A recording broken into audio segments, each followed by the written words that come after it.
ಮಕ್ಕಳಿಗೆ ಧನ್ಯವಾದಗಳು.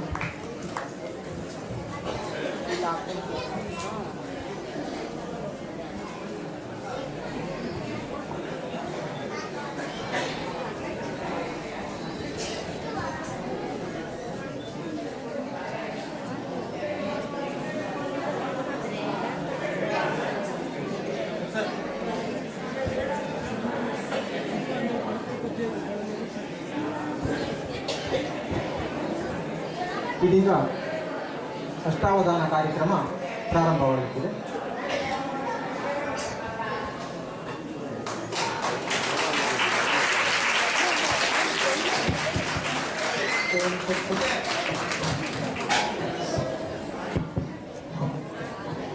ಮೊದಲು ಒಂದು ಗಣಪತಿಯ ಪ್ರಾರ್ಥನೆಯನ್ನು ನಾನು ಹೇಳಲಿಕ್ಕೆ ಇಷ್ಟಪಡ್ತೇನೆ.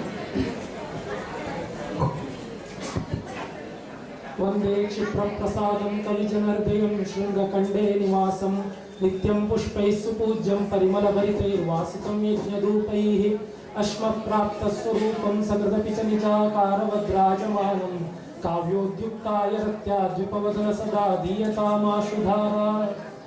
ಗಣಪತಿಯಲ್ಲಿ ನನ್ನ ಕಾವ್ಯಧಾರೆಯನ್ನ ಸುಲಲಿತವಾಗಿ ಹರಿಸುವಂತೆ ಮಾಡು ಅಂತ ಈ ಪದ್ಯದ ಮೂಲಕ ಪ್ರಾರ್ಥನೆ ಮಾಡ್ತಾ ಇದ್ದೆ. ಮೊದಲ ಕೆಲವು ಪ್ರಾರ್ಥನಾ ಪದ್ಯಗಳನ್ನ ಹೇಳಿ ಆ ಬಳಿಕ ಅವಧಾನದ ಪರಿಚಯವನ್ನು ಹೇಳಿ ಮುಂದುವರಿಸ್ತೇನೆ.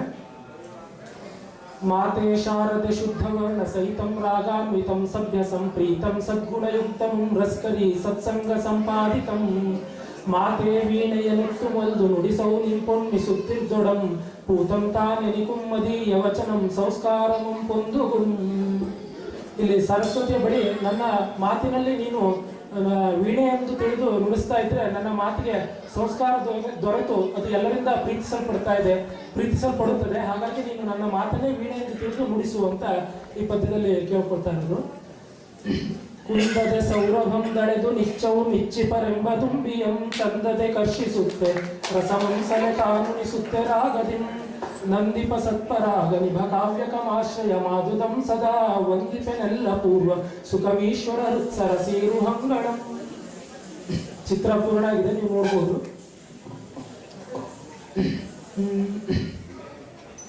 ನನ್ನ ಹಿಂದಿನ ಎಲ್ಲ ಕವಿಗಳು ಒಳ್ಳೆಯ ಕವಿಗಳನ್ನ ಒಂದು ಪದ್ಯದ ಮೂಲಕ ಸೃಷ್ಟಿಸಿದೆ. ಅವರ ಕಾವ್ಯಗಳನ್ನ ಸೃಜಿಸಿರುವ ಅವರ ಹೃದಯವೆಂಬ ಕಮಲಗಳಿಗೆ ನನ್ನ ನಮಸ್ಕಾರಗಳು ಅಂತ ಈ ಪದ್ಯದ ತಾತ್ಪರ್ಯ. ಇನ್ನೊಂದು, ಪೃಚ್ಛಕರೇ ನಿಮಗೀವೆಂ ಮಚ್ಚೆಯ ಮುಷಿಯಿಂದ ಜಾತ ನವನೀತ ಮನೆ. ಪೃಚ್ಛಕರೇ, ನಿಮಗೆಲ್ಲ ಕೊಡ್ತಾ ಇದ್ದೀನಿ. ಏನನ್ನ ಅಂದ್ರೆ ನನ್ನ ಶೇಮುಷಿ ಅಂದ್ರೆ ನನ್ನ ಬುದ್ಧಿಯನ್ನ ಕಡೆದು ಅದರಿಂದ ಹೊರಬಂದಿರುವಂತ ಬೆಣ್ಣೆಯನ್ನ ನಿಮಗೆಲ್ಲ ಕೊಡ್ತಾ ಇದ್ದೀನಿ ಅಂತ ಹೇಳ್ತಾ ಇದ್ದೀನಿ. ಹಾಗೆ ಹೃಚ್ಛಿವತೆಯ ರಸಿಕರಿರ, ಹೃಚ್ಛಿವತೆಯ ಹೃದಯದಲ್ಲಿ ಶಿವತ್ವವನ್ನ ಮಂಗಳವನ್ನ ಹೊಂದಿರುವಂತಹ ರಸಿಕರೇ, ಮಚ್ಚತ್ತಿಗೆ ಸಲ್ವ ಬಿಲ್ವ ಮೇನಿಮಗಕ್ಕೆ, ಶಿವನಿಗೆ ಪ್ರಿಯವಾದಂತಹ ಬಿಲ್ವಪತ್ರೆಯಿಂದ ಅರ್ಚನೆ ಮಾಡುವಂತೆ ನನ್ನ ಶಕ್ತಿಗೆ ಸಿಗುವಂತಹ ಬಿಲ್ವದಿಂದ ನಿಮಗೆಲ್ಲ ಅರ್ಚನೆ ಮಾಡ್ತೀನಿ ಅಂತ ಈ ಪದ್ಯದ ತಾತ್ಪರ್ಯ. ಅವಧಾನದ ಸ್ವರೂಪವನ್ನ, ಇಂದಿನ ಅವಧಾನದ ಸ್ವರೂಪವನ್ನು ಹಾಗೂ ಅವಧಾನದ ಪರಿಚಯವನ್ನ ಕಿರಿದಾಗಿ ಹೇಳ್ತೀನಿ. ಅವಧಾನ ಅನ್ನೋದು ವಸ್ತುತಃ ಶಬ್ದ, ಅವಧಾನ ಶಬ್ದದ ಅರ್ಥ ಏಕಾಗ್ರತೆ ಅಂತ. ಏಕಾಗ್ರತೆಯಿಂದ ಮಾಡೋ ಎಲ್ಲ ಕೆಲಸಕ್ಕೂ ಅವಧಾನದಿಂದ ಮಾಡ್ತಾ ಇದ್ದಾನೆ ಅಂತ ಹೇಳ್ತಾರೆ. ಆದ್ರೆ ಅದನ್ನ ಒಂದು ಕಲೆಯಾಗಿ ರೂಪಿಸಿದಾಗ ಅದು ಹೇಗೆ ಅಂದ್ರೆ 8 ವಿಭಾಗಗಳಲ್ಲಿ ಬೇರೆ ಬೇರೆ ಸವಾಲುಗಳನ್ನ, ಪ್ರಶ್ನೆಗಳನ್ನ ಒಡ್ಡಿದಾಗ ಅದಕ್ಕೆ ಉತ್ತರಿಸುತ್ತಾ ಹೋಗುವಾಗ ತನ್ನ ಏಕಾಗ್ರತೆಯನ್ನು ಕಳೆದುಕೊಳ್ಳದೆ ನಡೆಸಬೇಕು, ಅದು ಅವಧಾನ ಅಂತ ಆಗುತ್ತದೆ. ಅದರಲ್ಲಿ ಹೇಗೆ ಅಂದ್ರೆ 8 ವಿಭಾಗಗಳು. ಇವತ್ತು ಮೊದಲನೇ ವಿಭಾಗ ನಿಷೇಧಾಕ್ಷರಿ. ಅಲ್ಲಿ ಏನ್ ಮಾಡ್ತಾರೆ ಅಂದ್ರೆ ಒಂದು ಪದ್ಯವನ್ನು ರಚನೆ ಮಾಡೋದಕ್ಕೆ ಹೇಳ್ತಾರೆ. ಅಂದ್ರೆ ಎಲ್ಲ ಅವಧಾನದ ಇದು 4 ಸುತ್ತಿನಲ್ಲಿ ನಡೆಯುತ್ತೆ. ಮೊದಲನೇ ಸುತ್ತಿಗೆ ಅವರು ಒಂದು ಪದ್ಯವನ್ನು ರಚನೆ ಮಾಡಿ ಅಂತ ಹೇಳಿದಾಗ 4 ಪಾದಗಳ ಅವರು ಕೇಳಿದ ಛಂದಸ್ಸಿನ ಪದ್ಯವನ್ನು ಮಾಡಬೇಕಾಗ್ತದೆ. ಉದಾಹರಣೆಗೆ ಗಣಪತಿಯ ಸ್ತುತಿ ಮಾಡಿ ಅಂತ ಈಗಾಗಲೇ ಬಂದಿರೋ ರೀತಿಯಲ್ಲಿ ಅದು ಎಲ್ಲರಿಗೂ ಗೊತ್ತಿದೆ. ಅವರು ಪೃಚ್ಛಕರು ಅವಧಾನಿಗಳು ಹೇಗೆ ಪದ್ಯ ಆಡ್ಬೋದು ಅನ್ನೋದನ್ನು ಊಹಿಸಿ ಈ ಅಕ್ಷರ ಬರಬಾರ್ದು ಅಂತ ಹೇಳ್ತಾರೆ. ಮೊದಲಿಗೆ ವಿನಾಯಕ ಅಂತ ಏನಾದ್ರು ಹೇಳ್ಬೋದು, ಒಕಾರ ಬರಬಾರ್ದು ಅಂತ ಹೇಳ್ತಾರೆ. ಆಗ ನಾನು ಯೋಚನೆ ಮಾಡಿ ಗಜಾನನ ಗಣಪತಿ ಏನಾದ್ರು ಹೇಳ್ಬೋದು, ಗಕಾರ ಅಂತ ಮೊದಲನೇದು ಗ ಅಂತಂದ್ರೆ ಅವರು ನೋಡ್ತಾರೆ ಗಣಪತಿ ಅಂತ ಹೇಳ್ಬೋದು, ನಕಾರ ಬರಬಾರ್ದು ಅಂತ ಹೇಳ್ತಾರೆ. ಆಗ ನಾನು ನಕಾರ ಎಲ್ಲ ಓಕೆ ಗಜಾನನ ಅಂತ ಹೇಳ್ಬೋದು ಅಥವಾ ಗಜಮುಖ ಅಂತ ಹೇಳ್ಬೋದು ಅಂತ ಜ ಅಂತ ಹೇಳಿದ್ರೆ ಅವರು ಗಜಮುಖ ಅಂತ ಹೇಳ್ಬೋದು ಅಂತ ಮಕಾರವನ್ನು ನಿಷೇಧ ಮಾಡ್ತಾರೆ. ಆಗ ಗಜವದನ ಅಂತ ಹೇಳ್ಬೋದು ಅಂತ ನಾನು ಊಹೆ ಮಾಡಿಕೊಂಡು ಗಜವ ಅಂತ ಮುಂದಿನ ವಕಾರವನ್ನು ಹೇಳಿದ್ರೆ ಅವ್ರಿಗೆ ಗೊತ್ತಿದೆ ಗಜವದನ ಅಂದ್ರೆ ಗಣಪತಿ ಅಂತ, ಹಾಗಾಗಿ ಅವ್ರು ದಕಾರ ಬರಬಾರ್ದು ಅಂತ ಹೇಳ್ತಾರೆ. ಅಲ್ಲಿಗೆ ಸಾಮಾನ್ಯವಾಗಿ ಮುಂದೆ ಏನು ಮಾಡಬೇಕು ಅಂತ ಗೊತ್ತಾಗ ಕಂಗಾಲಾಗೋ ಪರಿಸ್ಥಿತಿ. ಆದ್ರೆ ಶಬ್ದಕೋಶಗಳಲ್ಲಿ ನೋಡಿದಾಗ ವದನ ಅಂದ್ರೆ ಮುಖ ಅನ್ನೋ ಶಬ್ದಕ್ಕೆ ವಕ್ತ್ರ ಅಂತ ಒಂದು ಶಬ್ದ ಇದೆ. ಹಾಗಾಗಿ ಗಜವಕ್ತ್ರ ಅಂತ ಹೇಳಿ ಗಣಪತಿ ಹೆಸರನ್ನು ತರಬೇಕಾಗ್ತದೆ. ಈ ರೀತಿಯಲ್ಲಿ ಒಂಥರ ಕಳ್ಳ ಪೊಲೀಸ್ ಆಟ ಇದ್ದಂಗೆ, ಕಳ್ಳ ಎಲ್ಲಿ ಹೋಗ್ತಾರೋ ಅಲ್ಲಿಗೆ ಅವ್ರು ಅಟ್ಸ್ಕೊಂಡ್ ಬರ್ತಾರೆ, ಹುಡುಕ್ತಾ ಹೋಗ್ತಾರೆ. ಹಾಗೆ ಅವ್ರ ಕಾರ್ಯ ತಪ್ಪಿಸ್ಕೊಂಡು ನಾನು ಬೇರೆ ಕಡೆ ಹೋಗ್ಬೇಕಾಗುತ್ತೆ. ಈ ರೀತಿಯಲ್ಲಿ ಈ ವಿಭಾಗ ಸಾಗುತ್ತೆ. ಎರಡನೇದು ಸಮಸ್ಯಾಪೂರ್ಣ ಅಂತ. ಸಮಸ್ಯಾಪೂರ್ಣದಲ್ಲಿ ಬಹುತೇಕ ಕವಿರತ್ನ ಕಾಳಿದಾಸ ಮೊದಲಾದ ಸಿನಿಮಾ ಎಲ್ಲ ನೋಡಿದವರಿಗೆ ಗೊತ್ತಿರುತ್ತೆ. ಅಲ್ಲಿ ಕುಂತಿ ಸುತೋ ರಾವಣ ಕುಂಭಕರ್ಣ ಅಂತ ಹೇಳ್ಕೊಂಡು ಬರ್ತಾನೆ ಒಬ್ಬ, ಅದರ ಒಂದು ಸಾಲಾಗದಲ್ಲಿ ಇಟ್ಕೊಂಡು ಮತ್ತು 3 ಸಾಲುಗಳನ್ನ ಪೂರ್ಣ ಮಾಡಿ ಆ ಸಮಸ್ಯೆಯನ್ನು ಪರಿಹರಿಸಬೇಕು. ಅಂದ್ರೆ ಆ ಸಮಸ್ಯೆಯ ಪಾದ ಏನೇನೋ ಅಪಾರ್ಥಕವೋ ಅಶ್ಲೀಲಾರ್ಥಕವೋ ಅಥವಾ ನಿರರ್ಥಕವೋ ಆಗಿರುತ್ತೆ. ಉದಾಹರಣೆಗೆ ಕಾವ್ಯಕರ್ತ ವಾಸಿಷ್ಠ ಗಣಪತಿ ಮುನಿಗಳಿಗೆ ಒಂದು ಬಾರಿ ಕೇಳಿದಿರುತ್ತೆ, ವತ್ಸರೇ ತ್ವೇಕದ ಗೌರಿ ಪತಿವಕ್ತರು ನ ಪಶ್ಯತಿ ಅಂತ. ವರ್ಷದಲ್ಲಿ ಒಂದು ಬಾರಿ ಗೌರಿ ಪಾರ್ವತಿ ತನ್ನ ಗಂಡನ ಮುಖವನ್ನು ನೋಡೋದಿಲ್ಲ. ಅವಳು ಯಾಕೆ ನೋಡೋಲ್ಲ ಅನ್ನೋದನ್ನ ಹಿಂದಿನ ಸಾಲುಗಳಲ್ಲಿ ಅವ್ರು ಹೇಳಿರುತ್ತೆ. ಭಾದ್ರೆ ಮಾಸೆ ಚತುರ್ಥ್ಯಾಂತು ಚಂದ್ರದರ್ಶನ ಶಂಕಯ.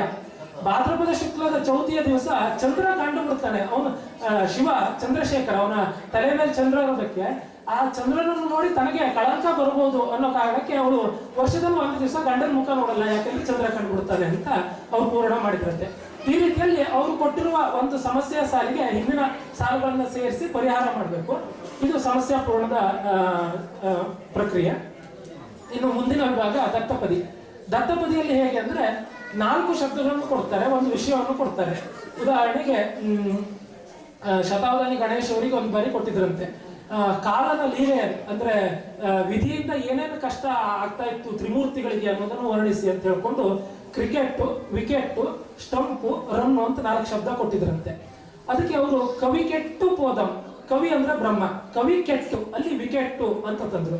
ಹಾಗೆ ಚಕ್ರಿ ಕೆಟ್ಟು ಅಲ್ಲಿ ಚಕ್ರಿ ಅಂದ್ರೆ ಚಕ್ರವನ್ನು ಧರಿಸುವಂತವನು ವಿಷ್ಣು, ಚಕ್ರಿ ಕೆಟ್ಟು ಭವದಿಂ ಒಂದಂ ಚಕ್ರಿ ಕೆಟ್ಟು ಅಲ್ಲಿ ಚಕ್ರಿ ಹೇಗೆ ಕೆಟ್ಟ, ಅವನಿಗೆ ಏನು ಕಷ್ಟ ಬಂತು ಅಂದ್ರೆ ಪುನಃ ಅವತಾರ ಮಾಡ್ತಾ ಇರ್ಬೇಕಾಯ್ತು. ಹಾಗಾಗಿ ಚಕ್ರಿ ಕೆಟ್ಟು ಅಲ್ಲಿ ಕ್ರಿಕೆಟ್ ಅಂತ ಬಂತು. ಶಿವನ ಕಷ್ಟಂ ಪುರ್ಚಿಂ ಅಲ್ಲಿ ಸ್ಟಂಪು ಬಂತು, ಶಿವನ ಕಷ್ಟಂ ಪುರ್ಚಿಂ ಅಲ್ಲಿ ಸ್ಟಂಪು ಅಂತ ಬಂತು. ಈ ರೀತಿಯಲ್ಲಿ ಆ ದತ್ತಪದ ಶಬ್ದವನ್ನ ಒಡೆದು ಸೇರಿಸಿ ಏನೋ ಮಾಡಿಕೊಂಡು 4 ಸಾಲುಗಳಲ್ಲಿ ಅವರು ಕೇಳಿದ ಶಬ್ದಗಳನ್ನ ತರಬೇಕು. ಅದು ದತ್ತಪದಿಯ ವಿಭಾಗದ ಚಮತ್ಕಾರ. ಮುಂದಿರೋದು ಸಂಖ್ಯಾಬಂಧ. ನಿಮಗೆ ಅಲ್ಲಿ ಬೋರ್ಡ್ ಕಾಣ್ತಾ ಇರ್ಬೋದು. ಅದರಲ್ಲಿ 5 ಉದ್ದ ಸಾಲು 5 ಅಡ್ಡ ಸಾಲಿನ ಒಂದು ಚೌಕವನ್ನ ಹಾಕಿಟ್ಟಿದ್ದಾರೆ. ಅವರು ಪೃಚ್ಛಕರು ಮೊದಲಿಗೆ ಒಂದು ಸಂಖ್ಯೆಯನ್ನು ಕೊಡ್ತಾರೆ. ಆ ಸಂಖ್ಯೆಯ ಮೊತ್ತವನ್ನ ನಾನು ತಲೆಯಲ್ಲೇ ಲೆಕ್ಕ ಇಟ್ಕೊಂಡು 5 ಉದ್ದ ಸಾಲಿಗೆ 5 ಕಂಬ ಸಾಲಿಗೆ ಯಾವ ರೀತಿ ಬರುತ್ತೆ ಅಂತ ಅದನ್ನು ಒಡೆದು ಲೆಕ್ಕಾಚಾರ ಹಾಕಿಟ್ಕೊಳ್ಬೇಕು.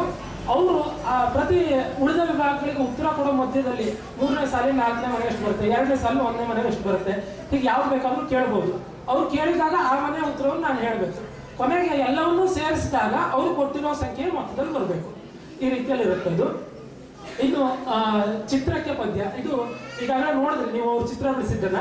ಇದೇ ರೀತಿಯಲ್ಲಿ ಅವರು ಪ್ರತಿ ಸುತ್ತಿನಲ್ಲೂ ಒಂದೊಂದು ಚಿತ್ರ ಬಿಡಿಸ್ತಾರೆ. ಆ ಚಿತ್ರವನ್ನು ನೋಡಿ ಅದಕ್ಕೆ ತಕ್ಕಂತೆ ನನ್ನ ಕಲ್ಪನೆಯಿಂದ ಒಂದು ಪದ್ಯವನ್ನು ರಚನೆ ಮಾಡಬೇಕು. ಅವ್ರು ಯಾವ ಚಿತ್ರ ಬೇಕಾದ್ರೂ ಮಾಡ್ಬೋದು, ನಾನು ಅದನ್ನು ನೋಡಿ ನನಗೆ ಏನು ಕಲ್ಪನೆ ಬರುತ್ತೆ ಅನ್ನೋದನ್ನು ಪದ್ಯ ರೂಪದಲ್ಲಿ ಹೇಳಬೇಕು. ಅದು ಈ ಚಿತ್ರಕ್ಕೆ ಪದ್ಯದ ನಿಯಮ.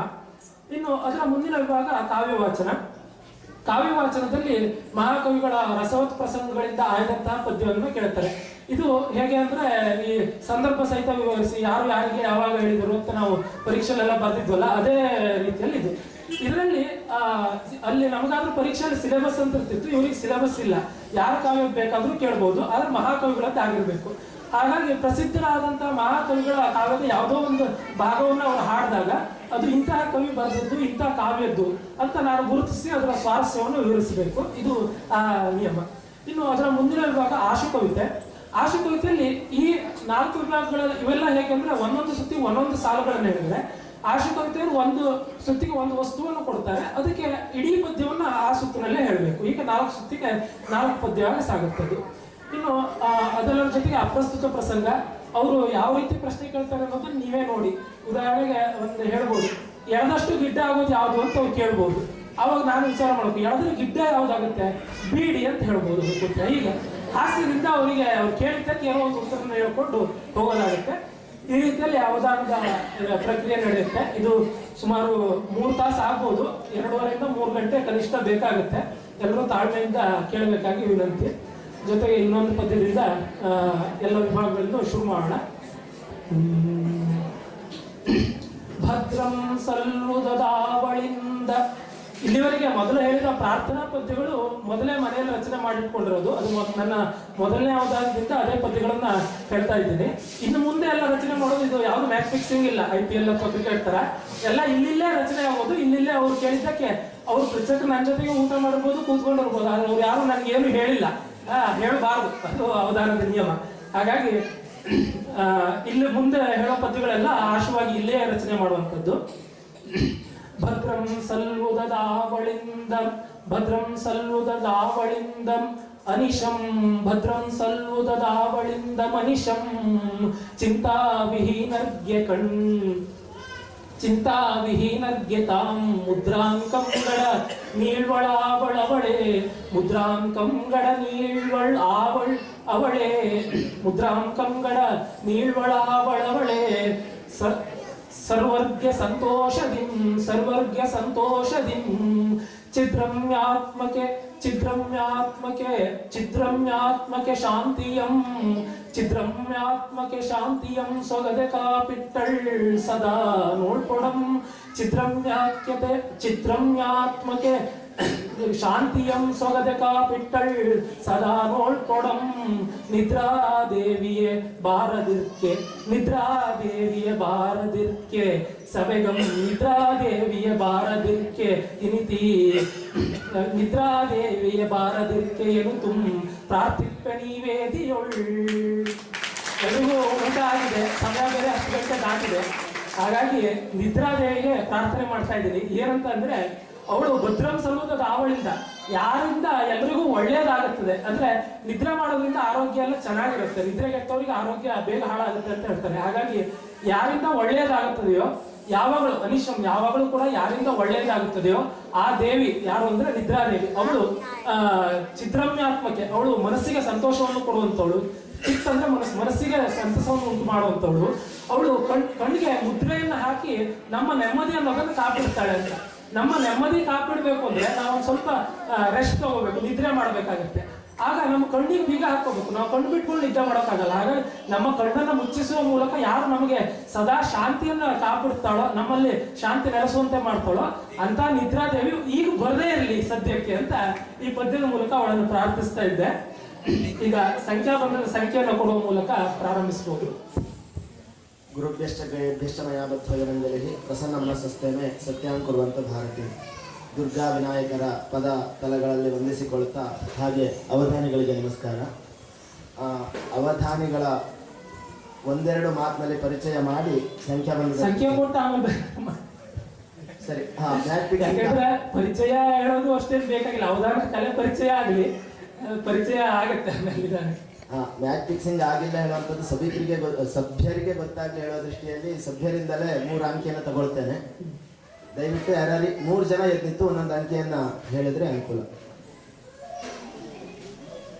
ಯಾರಾದ್ರೂ ಹೇಳ್ಬೋದು, ಒಂದೊಂದು ಅಂಕಿ 0 ಇಂದ 9 ರೊಳಗೆ. 8 5 3 853 853 ಮೊತ್ತ ಬರಬೇಕು. ಅಂದ್ರೆ 5 ಉದ್ದ ಸಾಲು 5 ಕಂಬ ಸಾಲುಗಳಲ್ಲಿ ಕೂಡಿಸಿದಾಗ 853 ಬರಬೇಕು.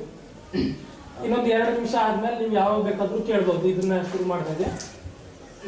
ಕರ್ನಾಟಕದಲ್ಲಿ ಅವಧಾನದ ಕೀರ್ತಿಯನ್ನ ಪಸರಿಸಿದಂಥವರು ಆರ್ ಗಣೇಶ್ ಅವರು. ಅಲ್ಲಿಯ ತನಕ ಕರ್ನಾಟಕದಲ್ಲಿ ಅಷ್ಟು ಪ್ರಚಲಿತ ಇಲ್ಲ ಅಂತ ಹೇಳಿದ್ರೆ ತಪ್ಪಾಗ್ಲಿಕ್ಕಿಲ್ಲ. ಅಂತಹ ಆರ್ ಗಣೇಶರೇ ಮೆಚ್ಚಿ ಹೊಗಳಿದ ಅವಧಾನಿಗಳು ಇವರು, ಗಣೇಶ್ ಕೊಪ್ಪಲ್ ತೋಟ. ಅಲ್ಲದೆ ಅಂತಹ ಆರ್ ಗಣೇಶರ ಸವಾಲನ್ನ ಮೆಟ್ಟು ನಿಂತು ಯಶಸ್ವಿಯಾದಂಥವರು. ಅಂಥವರ ಅವಧಾನದಲ್ಲಿ ಶಿಕ್ಷಕರಾಗಿ ಭಾಗವಹಿಸಿದ್ದೆ ನಮ್ಮ ಭಾಗ್ಯ ಅಂತ ಭಾವಿಸ್ತೇನೆ. ಈ ಅವಕಾಶಕ್ಕಾಗಿ ಧನ್ಯವಾದವನ್ನ ಸಂಘಟಕರಿಗೆ ತಿಳಿಸಲಿಕ್ಕೆ ಹೆಮ್ಮೆ ಪಡ್ತೇನೆ. ನಿಷೇಧಾಕ್ಷರಿಯ ವಸ್ತು ಛಂದಸ್ಸನ್ನು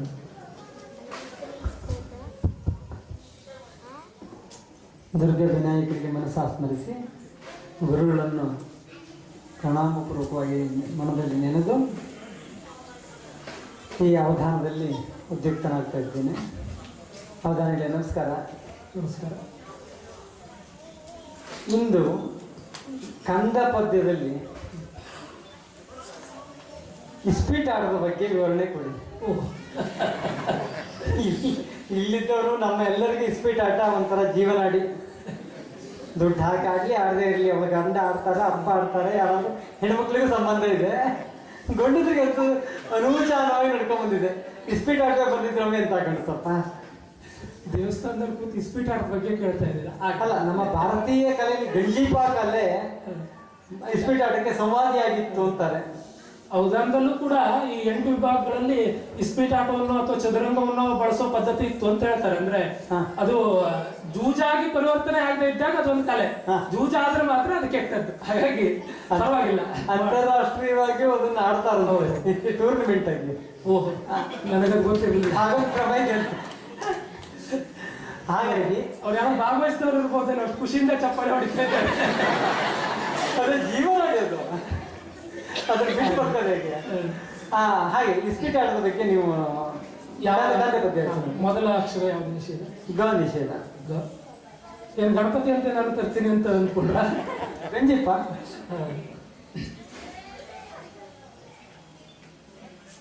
ಕ ನನ್ನ ಅವಧಾನವನ್ನ ಕೆಲವೊಂದೆಲ್ಲ ನೋಡಿದವ್ರಿಗೆ ಅವ್ರಿಗೆ ಗೊತ್ತಾಗ್ಬೋದು. ನಾನು ಕದಿಂದನೇ ಪ್ರಾರಂಭ ಮಾಡ್ತೀನಿ, ಬಹುತೇಕ ನಿಷೇಧ ಅಂತಿಲ್ಲ. ವರ್ಗೀಯ ವ್ಯಂಜನ ಪ್ರಾರಂಭ ಅಂತದ. ನ ನಿಷೇಧ. ನ ನ ಅವಧಾನಿಗಳಲ್ಲಿ ಹಾ ಪಂಚಮಂ ಕಾರ್ಯಸಿದ್ಧಿ ಅಂತ ಹೇಳ್ತಾರೆ. ಹಾಗಾಗಿ 5ನೇ ಮನೆಯಿಂದ ಪ್ರಾರಂಭ ಮಾಡುವಂತ 1ನೇ ಸಾಲಿನ 5ನೇ ಮನೆ. 1ನೇ ಸಾಲಿನ 5ನೇ ಮನೆ ಅಲ್ವಾ? ಪಂಚಮಂ ಕಾರ್ಯಸಿದ್ಧಿ ಅಂತ ಹೇಳೋದು ಜೂಜಿಗೆ. ಅದು ಈ ಯಾವುದು ಧರ್ಮರಾಜ ಆಡಿ ದ್ರೌಪದಿಯನ್ನು ಕಳ್ಕೊಂಡು ಅದರಲ್ಲಿ ಲೆಕ್ಕ ಅಂದ್ರೆ ಪಗಡೆ ಆಟದಲ್ಲಿ 5 ಬಿದ್ದರೆ ಲಾಭ ಅಂತೇನೋ ಅದರಿಂದ ಶುರು ಮಾಡ್ತಾರೆ ಅಂತ ಹೇಳ್ತಾರೆ. ನನಗೂ ಗೊತ್ತಿಲ್ಲ. 5ನೇ ಮನೆ ಅಲ್ವಾ? ಹೌದಾನಿಗಳೇ, ಹಾ ಕೇಳಿ. ಇಲ್ಲೆಲ್ಲ ತುಂಬಾ ಜನ ಹೆಂಗಸರು ಕೂತಿದ್ದಾರೆ. ಹಾ ನೋಡಿದ್ಮೇಲೆ ನೆನಪಾಯ್ತು, ಹಾ ನಿಮಗೂ ಊಟದ ಟೈಮಿಗೆ ಹಾ ಹೆಂಗಸರು ಕೈ ಬಿಟ್ಟು ಇಷ್ಟ ಅಂತ ಕೇಳಿದ್ದೆ. ಹೆಂಗಸರು ಕೈ ಬಿಟ್ಟು ತುಂಬಾ ತಿಂತೀರಂತೆ ನೀವು. ಲೇಡಿ ಫಿಂಗರ್ ಅಂದ್ರೆ ಕನ್ನಡ ಅನುವಾದ ಮಾಡ್ತಾ ಇದ್ದೀರಾ? ಹಾಗಿದ್ದೆಲ್ಲ ಬೇಡ, ಅನುವಾದ ಮಾಡೋದ್ರಿಂದ ತುಂಬಾ ಅನಾಹುತಗಳಾಗುತ್ತೆ.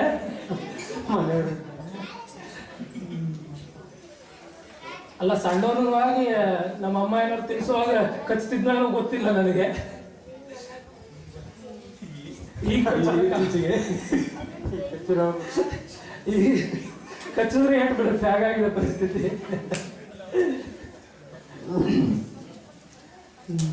ಯಾವಾಗೂ ನಮ್ಮ ಕೈಯಿಂದ ನಮ್ಮ ಬಾಯಿಗೆ ಹಾಕೊಂಡು ಊಟ ಮಾಡೋದು ಆರೋಗ್ಯಕರ ಅಂತ. ಮೊದಲನೇ ಸಾಲಿನ 5ನೇ ಮನೆ ಅಲ್ವಾ?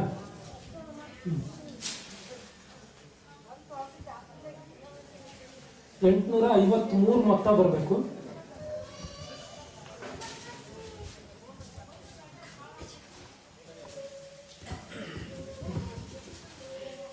ಮೊದಲನೇ ಸಾಲಿನ 5ನೇ ಮನೆ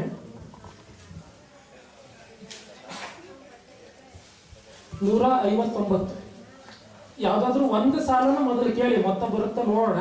ತಪ್ಪಿದ್ರೆ ಆಮೇಲೆ ಸರಿ ಮಾಡ್ಬೇಕಲ್ಲ, ನಮ್ಮ ತಪ್ಪು ನಾವೇ ತಿದ್ಕೋಬೇಕಂತೆ. ಹಾಗಾಗಿ ಕಕಾರವನ್ನು ಹೇಳಿದ್ದೆ, ನಕಾರವನ್ನು ನಿಷೇಧ ಮಾಡಿದ್ರು. ಲೆ ಯ ನಿಷೇಧ. ಯಕಾರ. ಸಿ ಕಲೆಸಿ ಕಲಿಸ್ಬೇಕಲ್ಲ, ಇಷ್ಟಿಟ್ಟು ಫಸ್ಟ್. ಹ ನಿಷೇಧ. ಹ ಕಲೆಸಿಹ ಅಂತ ಹೇಳ್ಬೋದು. ಕಲೆಸಿರೆ ನಕಾರ ನಿಷೇಧ. ನ ಪ ತಕಾರ ನಿಷೇಧ. ಪತ್ರ ಹೇಳ್ತೀನಿ ಅಂತ. ಎಲೆ ಎಲೆಯನ್ನು ಸಂಸ್ಕೃತಿ ಕಲಿಸಿ ಪತ್ರ ಅಂತ ಹೇಳ್ಬೋದು ಅಂತ ಪ್ರಕಾರ ನಿಷೇಧ ಮಾಡಿದ್ರು. ಚೆನ್ನಾಗಿ ಮಾಡಿದ್ರು. ಅವಧಾನಿಗಳೇ, ಹಾ 2ನೇ ಸಾಲಿನ 4ನೇ ಮನೆ. 2ನೇ ಸಾಲಿನ 4ನೇ ಮನೆ. ನೀವು ಕನ್ನಡವನ್ನ ಮುಗಿಸೋಣ ಅಂತಿದ್ರೆ ಸರಿ.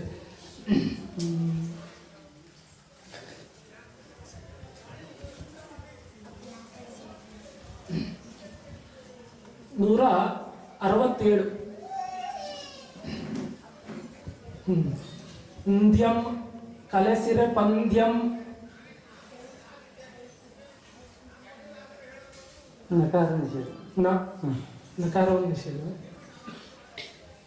ಕಲೆಸಿರೆ ಪಂದ್ಯಂ ನಡೆ ಅಂತೇನೋ ಶುರು ಮಾಡಬಹುದು ಅಂತ.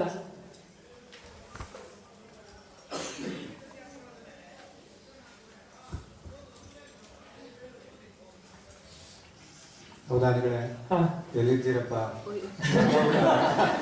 ಪೊಲೀಸ್ ಕೇಸ್ ಹಾಕ್ಬಿಡ್ತಾರೆ, ಹುಷಾರಾಗಿ ಮಾತಾಡಿ. ಎಲ್ಲಿದ್ದೀರಾ ಅಂತ ಕೇಳೋದೇ ಕಷ್ಟ ಆಗ್ಬಿಟ್ಟಿದೆ.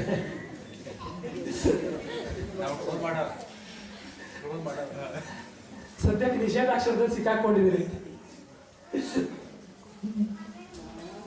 ಹಾ ಗ ಸಕಾರ ನಿಷೇಧ. ಹಾ ಮೀ ಸಕಾರ ನಿಷೇಧ. ಹಾ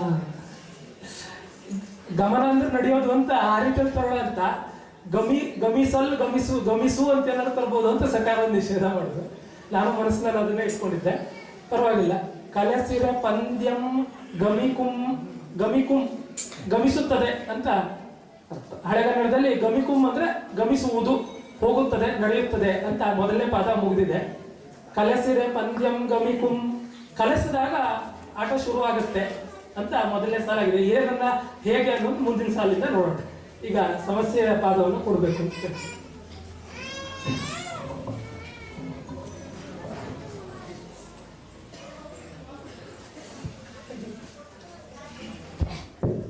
ಎಲ್ಲರಿಗೂ ನಮಸ್ಕಾರ, ಅವಧಾನಿಗಳಿಗೆ ನಮಸ್ಕಾರ.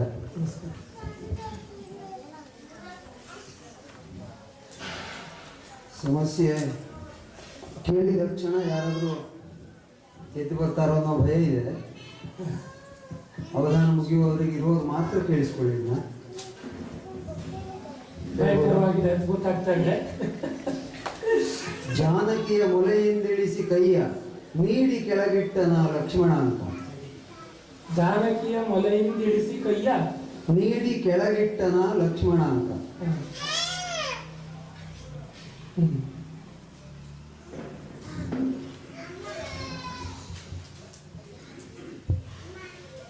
ವಾರ್ಧಕ್ಷರ. ಹಾ 5ನೇ ಸಾಲಿನ ವಂದನೆ. 5ನೇ ಸಾಲಿನ ವಂದನೆ ಮನೆ.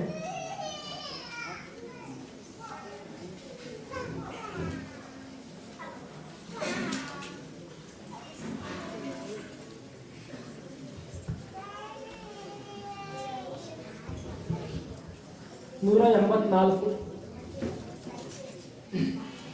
853 ಅಲ್ವಾ ಮತ್ತ? 184.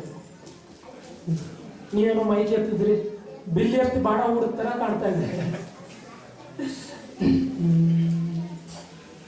ಚಿತ್ರ ರೆಡಿಯಾಗಿದೆ.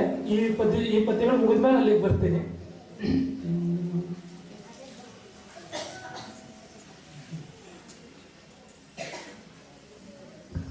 ಸಾವಧಾನಿಗಳೇ, ನಾವು ಯಾವುದನ್ನ ಮುರಿಬಹುದು ಆದ್ರೆ ಹಿಡ್ಕೊಳ್ಳಿಕ್ಕೆ ಸಾಧ್ಯ ಇಲ್ಲ ಕೈಯಲ್ಲಿ.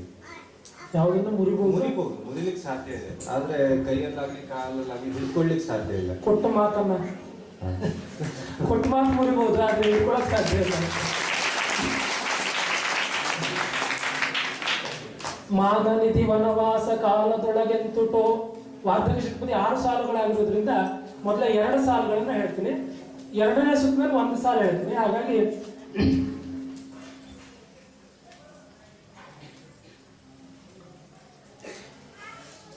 ಸಮಸ್ಯೆ ಸಾಲಿಗೆ ಒಂದು ಬರೀ ಹೇಳಿ. ಜಾನಕಿಯ ಪದೇ ಪದೇ ಹೇಳಿಸ್ಬೇಡಿ ನನ್ನ ಬಾಯಿಂದ. ನೀವು ನನ್ನ ಬಾಯಿಂದ ಹೇಳಿಸ್ತಾ ಇದ್ದೀರಲ್ಲ. ಜಾನಕಿಯ ಮೊಲೆಯಿಂದಿಳಿಸಿ ಕೈಯ ನೀಡಿ ಕೆಳಗಿಟ್ಟನ ಲಕ್ಷ್ಮಣ ಅಂಕ.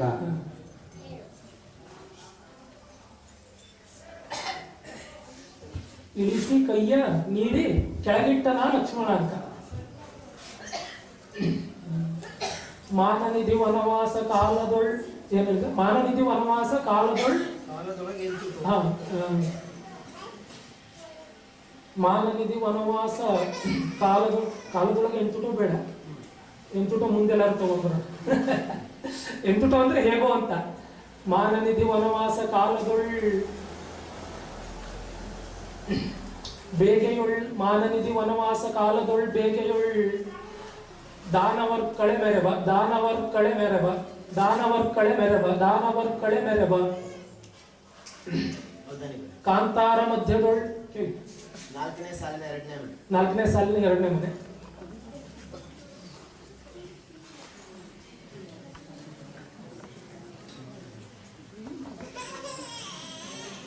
ನೂರ 73. ಮಾನನಿಧಿ ವನವಾಸ ಕಾಲದೊಳ್ ಬೇಗೆಯುಳ್ ಮಾನನಿಧಿ ವನವಾಸ ಕಾಲದೊಳ್ ಬೇಗೆಯುಳ್ ದಾನವರ್ ಕಳೆ ಮೆರೆಬ ಕಾಂತಾರ ಮಧ್ಯರು ಕಾಂತರ ಮಧ್ಯದೊಳ್ ಇರ್ಲಿ, ಮುಂದೆ ಬೇಕಾದ್ರೆ ಸ್ವಲ್ಪ ಬದಲಾಯಿಸ್ಕೋತೀನಿ ನಾನು. 2 ಪದ ಆಗಿದೆ. ಮಾನನಿಧಿ ವನವಾಸ ಕಾಲದೊಳಗೆ ನಿಂತುಟ್ಟು ಮಾನನಿಧಿ ಆದಂತ ಮಾನವನ್ನೇ ನಿಧಿಯಾಗುಳ್ಳಂತ ಯಾರು ಅಂತ ಹೇಳೋಣ ಮುಂದೆ. ಮಾನನಿಧಿ ವನವಾಸ ಕಾಲದೊಳಗೆ ಬೇಗೆಯೋಳು.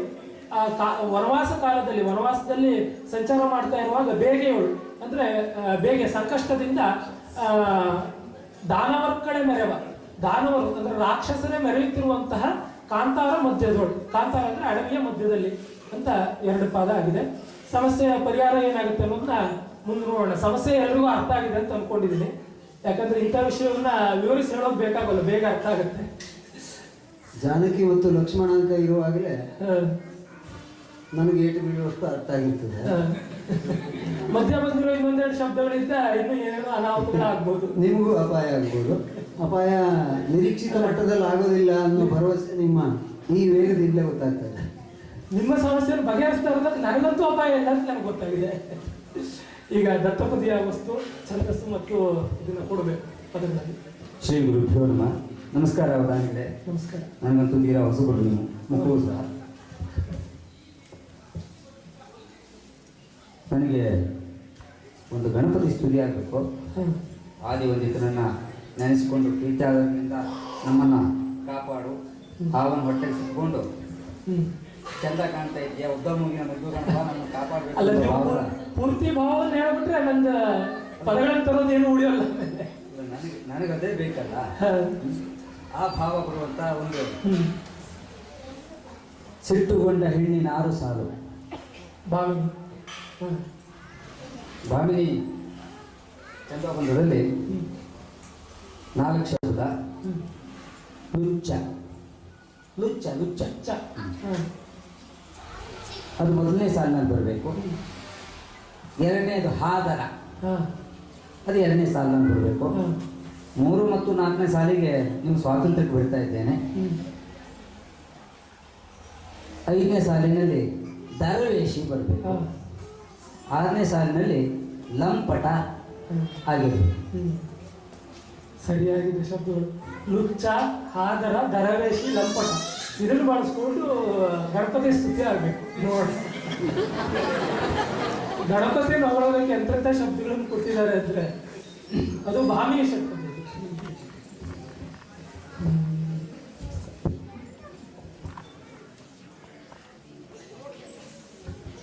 ಅವಧಾನಿಗಳೇ, ನೀವು ತರ್ಜುಮೆ ತುಂಬಾ ಚೆನ್ನಾಗಿ ಮಾಡ್ತೀರಿ ಅಂತ ಮಹಾಬಲೇಶ್ವರಣ್ಣ ಅವ್ರು ಹೇಳ್ತಿದ್ರು. ನಾವಲ್ಲಿ ಊಟ ಮಾಡ್ತಾ ನಿಂತಿತ್ತು, ನನಗೆ ಇಂಗ್ಲಿಷಲ್ಲಿ ಇದು ಬಫೆ ಬಫೆ ಅಂತ ಗೊತ್ತುಂಟು. ಕನ್ನಡದಲ್ಲಿ ಏನಾಗ್ಬೋದು ಅವಧಾನಿಗೆ? ಬೇಡ್ಕೊಂಡು ತಿನ್ನೋದು ಅಂತ ಹೇಳ್ಬೋದಾ? ಅಲ್ಲ, ಅದೇನು ತಪ್ಪು ಅಂತಲ್ಲ, ಆದ್ರೆ ಬೇಡ್ಕೊಂಡು ತಿನ್ನೋದು ಅಂದ್ರೆ ತಟ್ಟೆ ಹಿಡ್ಕೊಂಡು ನಾವು ಹಾಕ್ಸ್ಕೊಳ್ಳೋದಾಗಿರೋದಕ್ಕೆ. ತಟ್ಟೆ ಅಂದ್ರೆ ನಮ್ಮ ಕಡೆ ಬಟ್ಲು.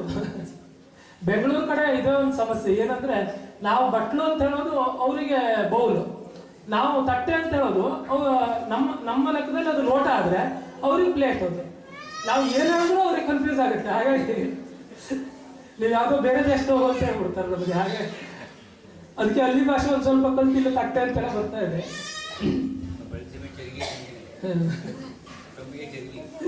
ಅದೇ ಹೌದಾನಿಗಳೇ, ಅವ್ರೇನೋ ಲುಚ್ಚ ಲಂಪಟ ಅಂತೆಲ್ಲ ಹೇಳ್ತಿದ್ದಾರೆ. ನನಗೂ ಸ್ವಲ್ಪ ಮಧ್ಯ ಕೊಟ್ಬಿಟ್ರೆ ರಾತ್ರಿ ಹೊತ್ತು ಮಧ್ಯ ಅಂತ ಒಂದು ಬಾಲ ಸೇರಿಸ್ಕೊಂಡ್ಬಿಡಿ, ಪುಚ್ಛ ಸೇರಿಸ್ಬಿಡಿ, ಅವಾಗ ಲುಚ್ಚ ಆಗೋಲ್ಲ. ಮಧ್ಯದ ಮನೆ. ಮಧ್ಯದ 170 ಒಂದು ಕನ್ನಡ ಸಾಲು ಪೂರ್ತಿಯಾಗಿ. ಲುಚ್ಚ ಲುಚ್ಚ ಆದ್ರ 2 ಈ ಸಾಲಿನಲ್ಲೇ ಕೊಡ್ಬೇಕು ನಾನು. ಅಂದ್ರೆ 1 ಮತ್ತು 2ನೇ ಸಾಲು. ಅಂದ್ರೆ ಷಟ್ಪದಿ ಆಗಿರೋದಕ್ಕೆ ಈಗ 2 ಸಾಲುಗಳನ್ನು ಹೇಳ್ಬಿಡ್ತೀನಿ ಈಗ, ಯಾಕಂದ್ರೆ 4 ಸುತ್ತಿನಲ್ಲ ಆಗಿರೋದಕ್ಕೆ.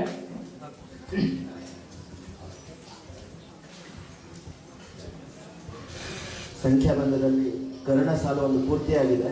853 ಬಂದಿದೆ.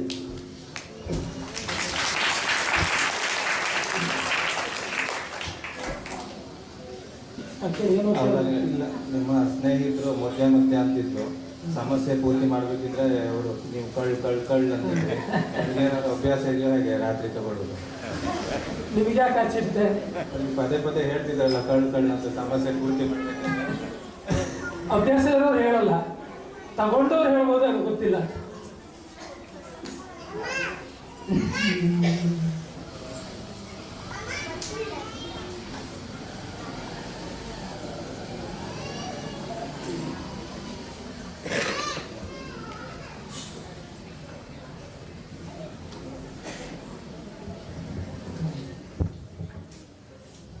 ಅವಧಾನಿಗಳೇ, ಹಾ, ನಿಮ್ ಹೆಂಡತಿ ತಮ್ಮನಿಗೆ ಹಾ. ನಿಮ್ಗಿಂತ ಜಾಸ್ತಿ ವಯಸ್ಸು, ಹೌದಾ? ಯಾಕೆ? ಯಾರೋ ಮಾತಾಡ್ತಾ ಇದ್ರು, ನಾವಲ್ಲಿ ಆಫೀಸ್ ರೂಮ್ ಅಲ್ಲಿ ಕೂತಿತ್ತಲ್ಲ, ಅವಧಾನಿಗಳ ಹೆಂಡತಿ ತಮ್ಮನಿಗೆ ಅವಧಾನಿಗಳಿಗಿಂತ ಜಾಸ್ತಿ ವಯಸ್ಸಾಗಿದೆ. ಏನೋ ಅವಳಿಗೆ ತಮ್ಮ ಇರೋದೇ ನನಗೆ ಗೊತ್ತಿಲ್ಲ, ಹಾಗಾಗಿ ಕೇಳ್ಬೇಕಾಯ್ತು.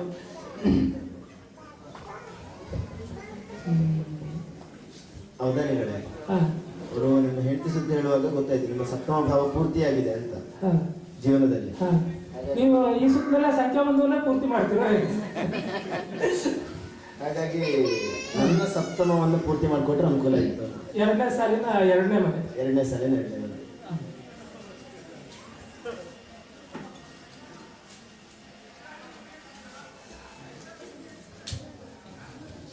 ನೂರ 62. ಅಲ್ಲ, ಇನ್ನೊಂದೆರಡು ಸಂಖ್ಯೆ ಉಳಿಸ್ಕೊಳ್ಳಿ, ಇನ್ನೂ 3 ಸುತ್ತ ಆಗೋದಿದೆ. ಇನ್ನು ಜನ ಎಲ್ಲ ಇದ್ದೋಗ್ತಾರೆ ಅಂತ ಮೊದಲೇ ಮುಗಿಸ್ಬಿಡೋಣ ಅಂತಿದ್ರು, ಏನೋ ಗೊತ್ತಿಲ್ಲ. ಅಲ್ಲ, ಸಪ್ತಮ ಭಾವ ಸುದ್ದಿ ಬಂತಲ್ವಾ, ಬ್ರಹ್ಮಚಾರಿ ಆಗಿದ್ರಿಂದ ಆಸಕ್ತಿ ಹೆಚ್ಚಾಯ್ತು. ಹುಷಾರು, ಪಕ್ಕದಲ್ಲೇ ಅಷ್ಟಮೂ ಇದೆ. ನಿಮಗೆ ಈಗ ಗೊತ್ತಾಯ್ತಲ್ಲ, ಮದುವೆ ಆದ್ಮೇಲೆ ಗೊತ್ತಾಯ್ತು.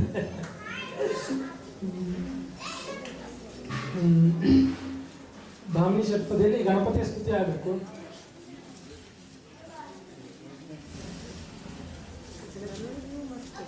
ಗೌರಿಯನಲ್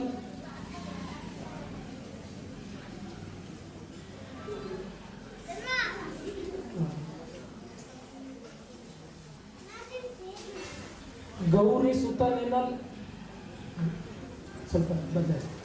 ಗೌರಿ ಸುತನೆನಲ್ ಉಚ್ಚ ತನುವಿಂ. ಉಚ್ಚ ಅಂದ್ರೆ ಹಿರಿಯದಾದ, ಶ್ರೇಷ್ಠವಾದ, ದೊಡ್ಡ ಅನ್ನೋ ಅರ್ಥ ಬರುತ್ತೆ. ಹಾಗೆ ಗೌರಿ ಸುತನೆನಲ್ ಉಚ್ಚ, ಅಲ್ಲಿ ಲುಚ್ಚ ಬಂತು. ಗೌರಿ ಸುತನೆನಲ್ ಉಚ್ಚ ತನುವಿಂ.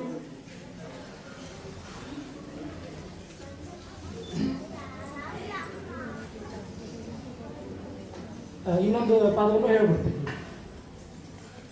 ಆದ್ರೆ ಈಗ ಈ ಸಾಲಿನಲ್ಲಿ ತಗೊಂಡು 3ನೇ ಸಾಲಿಗೆ ತಗೊಂಡ್ಬಿಡ್ಲೆ. 3ನೇ ಸಾಲಿಗೆ ತಗೋತೀನಿ, ಯಾಕಂದ್ರೆ 2ನೇ ಸುತ್ತಲ್ಲಿ ಏನೂ ಇರೋಲ್ಲ ಅಂತ ಅನ್ಸ್ಬಿಡುತ್ತೆ. ಗೌರಿ ಸುತ್ತನೆನಲ್ ಉಚ್ಚ ತನುವಿಂ. ತನುವಿಂದೇನು ಸೊಂಡಿಲ. ಗೌರಿ ಸುತ್ತನೆನಲ್ ಉಚ್ಚ ತನುವಿಂದೇನು ಸೊಂಡಿಲ ದೇವ ಮೆರವನೆ. ಏರು ಸೊಂಡಿಲ ದೇವ ಮೆರವನೆ. 2 ಪದ ಆಗಿದೆ. ಉಚ್ಚ ಲುಚ್ಚ ಬಂದಿದೆ, ಅದು ಉಚ್ಚ ಅಂತ ಒಡ್ಕೊಂಡ್ ಬಂದಿದೆ. ಹಾಗಾಗಿ ದತ್ತಪದಿಯ ಒಂದು ಇದಾಗಿದೆ. ಈಗ ಚಿತ್ರಕ್ಕೆ ಪದ್ಯವನ್ನು ಹೇಳ್ಬಿಡ್ತೀನಿ.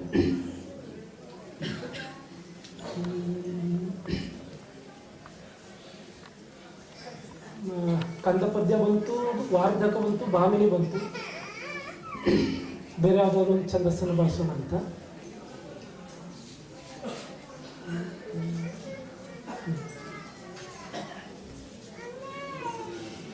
ಚೌಪದಿಯಲ್ಲಿ ಇರುತ್ತೆ. ಚೌಪದಿ ಅಂದ್ರೆ ಮಂಕುತಿಮ್ಮನ ಕಗ್ಗದ ಪಾದಗಳೆಲ್ಲ ಹೇಗಿರುತ್ತೋ ಆ ರೀತಿಯಲ್ಲಿ.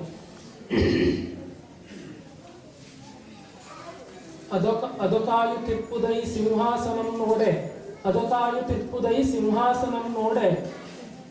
ಅದಕಾಯು ತಿಪ್ಪುದೈ ಸಿಂಹಾಸನಂ ನೋಡೆ. ಮುದದಿಂದ ಮೇಲಿರ್ಪುದೈ ಕಿರೀಟಂ. ಮುದದಿಂದ ಮೇಲಿರ್ಪುದೈ ಕಿರೀಟಂ. ಮುದದಿಂದ ಮೇಲಿರ್ಪುದೈ ಕಿರೀಟಂ.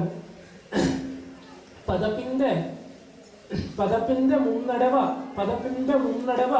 ಭಾರತದ ಪದಪಿಂದೆ ಮುನ್ನಡೆವ ಭಾರತದ ಪರಿಯನೇಂ. ಪದಪಿಂದೆ ಮುನ್ನಡೆವ ಭಾರತದ ಪರಿಯನೇಂ. ಪದನಾಗಿ ಸೂಚಿಸುತ್ತಿಪ್ಪುದೇ ಸೂಚಿಪುದೇ ಚಿತ್ರವಿಂತು. ಪದನಾಗಿ ಸೂಚಿಪುದೇ ಚಿತ್ರವಿಂತು. ಒಂದು ಚೌಪದಿಯಲ್ಲಿ ಏನಂದ್ರೆ ಒಂದು ಸಿಂಹಾಸನ ಇದೆ, ಅಲ್ಲಿ ಕೆಳಗಡೆ ಇನ್ನೊಂದು ಅಗ್ನಿ ಜ್ವಾಲೆ ಬೇರೆ ಕಾಣ್ತಾ ಇದೆ. ಅದನ್ನ ತಂದಿಲ್ಲ ನನ್ನ ಪದ್ಯದಲ್ಲಿ. ಮೇಲ್ಗಡೆ ಒಂದು ಕಿರೀಟ ಇದೆ, ಮಧ್ಯದಲ್ಲಿ ಯಾರು ಇಲ್ಲ. ಅಂದ್ರೆ ಅದು ಯಾವ ರೀತಿಯಲ್ಲಿ ಇದೆ ಅಂದ್ರೆ ಒಂದು ಸಿಂಹಾಸನ ರಾರಾಜಿಸ್ತಾ ಇದೆ, ಅದ್ರ ಮೇಲೆ ಒಂದು ಕಿರೀಟವೂ ಮೆರಿತಾ ಇದೆ. ನೋಡಿದ್ರೆ ಬಹುತೇಕ ಭಾರತದಲ್ಲಿ ಮುಂದೆ ನಡೀತಾ ಇರುವಂತಹ ಇನ್ನು ಕೆಲವೇ ದಿನದಲ್ಲಿ ನಡೆಯುವಂತಹ ಚುನಾವಣೆಯ ಪರಿಸ್ಥಿತಿಯನ್ನ ಸೂಚಿಸ್ತಾ ಇದೆ ಈ ಚಿತ್ರ ಅಂತ ಅನಿಸ್ತಾ ಇದೆ. ಯಾಕಂದ್ರೆ ಅಗ್ನಿ ಆ ಬೆಂಕಿ ಉರಿತಾ ಇರೋದು ನೋಡಿದ್ರೆ ಅದು ಎಂತ ಹಾಟ್ ಸೀಟ್ ಅನ್ನೋದು ಗೊತ್ತಾಗುತ್ತೆ ನಮ್ಗೆ. ಅದಕ್ಕೆ ಅಷ್ಟು ತಾಪತ್ರಯ, ಇದು ಒಂದೇ ತಾಪ ಕಾಣ್ತಾ ಇದೆ, ಆದ್ರೆ ತಾಪತ್ರಯ ಯಾವಾಗಲೂ ಇರುತ್ತೆ. ಹಾಗಾಗಿ ಆ ಸೀಟನ್ನು ಏರೋದಕ್ಕೆ ಅಷ್ಟು ಅರ್ಹತೆ ಬೇಕು. ಹಾಗಾಗಿ ಅದನ್ನೇ ಚಿತ್ರದಲ್ಲಿ ತೋರಿಸಿದ್ದಾರೆ ಅಂತ ಕಾಣ್ತಾ ಇದೆ. ಆ ರೀತಿಯಲ್ಲಿ ನನ್ನ ಕಲ್ಪನೆಯನ್ನು ಮಾಡಿದ್ದೇನೆ. ಆಶು ಕವಿತೆಯ ವಸ್ತುವನ್ನು ಕೊಡಬೇಕು ಅಂತ ಕೇಳ್ತೀನಿ.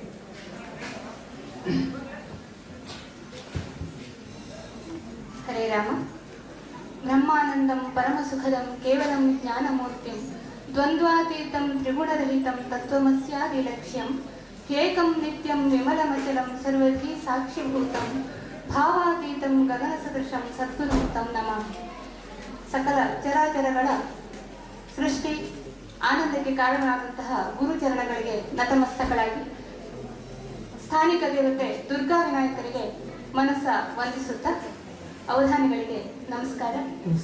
ಹಾಗೆ ಅವಧಾನ ಸೇವೆಯನ್ನ ವೀಕ್ಷಿಸ ಬಂದಂತಹ ಎಲ್ಲ ಗುರು ಭಕ್ತರಿಗೆ ವಂದನೆಗಳು.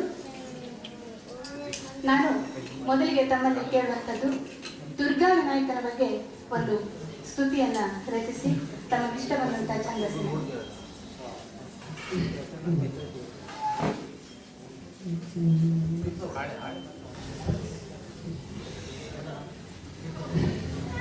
ಅವಧಾನಿಗಳೇ, ನನಗೆ ತುಂಬಾ ಬೇಸರ ಆಗ್ತಾ ಇದೆ ನಿಮ್ಮನ್ನು ನೋಡಿದ್ರೆ. ಯಾಕೆ? ನೀವು ಪ್ರತಿಯೊಬ್ಬರಿಗೂ ಕೇಳಿ ನೀವು ನಿಮ್ಮ ಸಮಸ್ಯೆ ಹೇಳಿ ಅಂತ ಹೇಳ್ತೀರಿ, ನನ್ನ ಮಾತ್ರ ನೀವು ಮಾತಾಡ್ಸೋದೇ ಇಲ್ಲ. ಯಾಕೆ ಗೊತ್ತಾಗ್ತದೆ? ನೀವೇ ನನ್ನ ಸಮಸ್ಯೆ ಆಗಿರೋದು ನಿಮ್ಗೆ ಮಾತಾಡ್ಸಲ್ಲ. ಯಾರಾದ್ರೂ ಸಮಸ್ಯೆ ತಾವೇ ಹುಡ್ಕೊಂಡು ಹೋಗ್ತಾರ, ಬೇರೆಯವ್ರ ಸಮಸ್ಯೆ ಕೇಳ್ಬೋದು.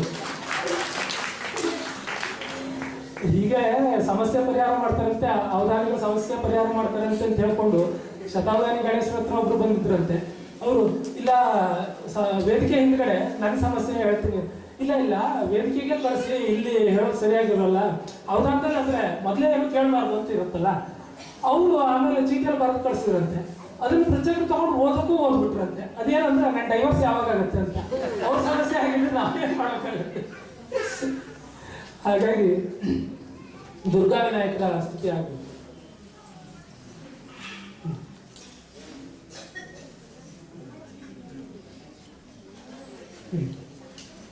ಸಾಂಗತ್ಯದಲ್ಲಿ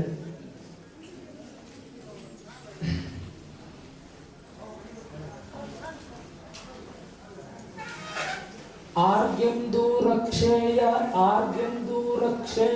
ನೀಯಲ್ಕೆ ಪುಟ್ಟಿದ, ಆರ್ಗೆಂದು ರಕ್ಷೆಯ ನೀಯಲ್ಕೆ ಪುಟ್ಟಿದನ್, ಆರ್ಗಂದು ರಕ್ಷೆಯ ನೀಯಲ್ಕೆ ಪುಟ್ಟಿದ, ಕೂರ್ಗಾಣೆಯಿಂದಲೇ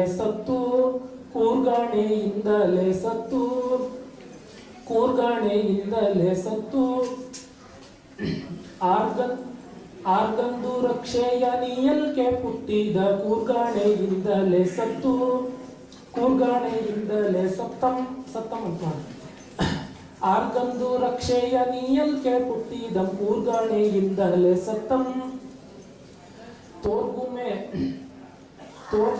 ಸೊಗಮಾನಿ ಮಾತೆಯ ಜೊತೆಗೂಡಿ, ದುರ್ಗಾ ವಿನಾಯಕರ್ ಸ್ತುತ್ಯರ್. ಯಾರಿಗೆ ರಕ್ಷಣೆಯನ್ನು ಕೊಡೋದಕ್ಕೆ ಅಂತ ಹುಟ್ಟನ್ನು, ಹಾಗೂ ಕೂರ್ಗಣೆಯಿಂದ ಅಂದ್ರೆ ಶೂಲದಿಂದ ಅಥವಾ ಕೂರ್ಗಣೆ ಅಂದ್ರೆ ಹರಿತವಾದ ಬಾಣ ಅಂತ ಆಗುತ್ತೆ ಅರ್ಥ. ಅಂದ್ರೆ ಯಾವುದೋ ಒಂದು ಆಯುಧದಿಂದ ಸತ್ತು ಮತ್ತೆ ಹುಟ್ಟಿ ಬಂದಂಥವ್ರು, ಅಂದ್ರೆ ಶಿವ ಮತ್ತವನಿಗೆ ಆನೆ ತಲೆಯಲ್ಲಿಟ್ಟು ಯಾವ ರೀತಿ ರಕ್ಷಣೆ ಮಾಡಿದ್ರು ಅಂತಹ ದುರ್ಗಾ ವಿನಾಯಕರು. ಅಂದ್ರೆ ಯಾರಿಗೆ ರಕ್ಷಣೆಯನ್ನು ಕೊಡೋದಕ್ಕೋಸ್ಕರ ಬಂದರೋ ಆ ದುರ್ಗೆ, ಹಾಗೂ ಯಾರು ಅದಕ್ಕೋಸ್ಕರ ತನ್ನ ಪ್ರಾಣವನ್ನು ತೆಗೆದಿದ್ದಾನೋ ಅಂತಹ ವಿನಾಯಕರು ನಮಗೆ ತೋರ್ಗುಮೆ ಸೊಗಮನ್, ನಮಗೆ ಸುಖವನ್ನ ಅಂದ್ರೆ ಸಂತೋಷವನ್ನ ಕೊಡಲಿ ಅಂತ ಈ ಪದ್ಯದಲ್ಲಿ ಹೇಳ್ತಾ ಇರೋದು. ಯಾಕೆಂದ್ರೆ ಅವನು ಒಂದು ಕರ್ತವ್ಯಕ್ಕೋಸ್ಕರ ಹುಟ್ಟಿದವನು. ಅಂದ್ರೆ ಯಾವ ಗೌರಿ ಸ್ನಾನಕ್ಕೆ ಹೋಗುವಾಗ, ಅಂದ್ರೆ ದುರ್ಗೆ ಸ್ನಾನಕ್ಕೆ ಹೋಗುವಾಗ ಮನೆಯ ಕಾಯೋದಕ್ಕೆ ಇರ್ಲಿ ಅಂತ ಅವನನ್ನ ತಾನು ಹಂಚಿಕೊಂಡ ಚಂದನದ ಅಥವಾ ಮಣ್ಣಿನ ಮುದ್ದೆಯಿಂದ ಮಾಡಿದ್ಲು ಅಂತ ಹೇಳ್ತಾನೆ. ಅದು ಬೇರೆ ಬೇರೆ ಪುರಾಣಗಳಲ್ಲಿ ಬೇರೆ ಬೇರೆ ರೀತಿ ಕಥೆ ಬರುತ್ತೆ, ಆದ್ರೆ ತಾತ್ಪರ್ಯ ಒಂದೇ, ಅವಳ ಮಾನವನ ರಕ್ಷಣೆ ಮಾಡೋದಕ್ಕೆ ಅಂತ ಅವನನ್ನ ನಿಲ್ಲಿಸಿ ಹೋದ್ಲು ಅವನು. ಹಾಗೆ ನಿಲ್ಲಿಸಿದವನು ಅವಳ ಮಾನವ ರಕ್ಷಣೆಗೋಸ್ಕರ ಪ್ರಾಣವನ್ನು ಕೂಡ ತರೋದಕ್ಕೆ ಸಿದ್ಧನಾದವನು. ಅಂದ್ರೆ ಅವನ ಕರ್ತವ್ಯ ನಿಷ್ಠೆ ಆ ರೀತಿಯಲ್ಲಿತ್ತು. ಅಂಥವನು ತಾಯಿಯ ಜೊತೆಗೂಡಿ ಮತ್ತೆ ಸಂತೋಷದಿಂದ ಇರುವಂಥವ್ರು ನಮಗೂ ಕೂಡ ಸಂತೋಷವನ್ನು ಕೊಡಲಿ, ನಮ್ಮ ಜೀವನದಲ್ಲೂ ಸುಖ ಶಾಂತಿಯನ್ನ ಕೊಡಲಿ ಅಂತ ಈ ಪದ್ಯದ ತಾತ್ಪರ್ಯವನ್ನು ಹೇಳಿದೆ. ಈಗ ಕಾವ್ಯವಾಚನವನ್ನು ಮಾಡಬೇಕು ಅಂತ ಕೇಳ್ತೀನಿ.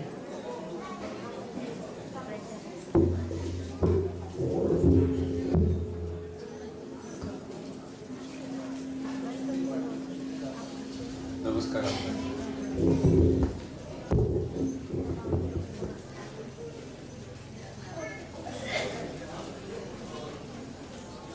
ನಮಸ್ಕಾರ ಅವಧಾನಿಗಳೇ.